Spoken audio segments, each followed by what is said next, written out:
on your exam, they're going to give you this formula. Okay? What we have to remember is that R is the rate, the interest rate. T is the time in years. It is the time in years. N is how many times it is compounded in that year. Is the compounds. Compounded N times. And P is the original amount of money you put in. P is your money. Okay, so set up the equations for, let's say I want to find out the difference in my interest, my amount, if I invest $5,000 for 5 years at 5% interest, and A, I want it compounded monthly, B, quarterly, C, semi-annually.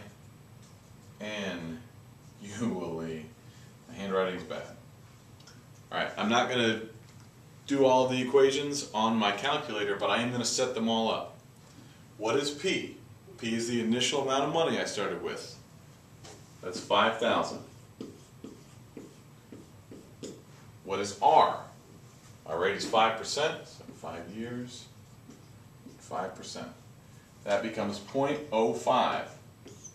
N, monthly, how many months are there in a year? 12.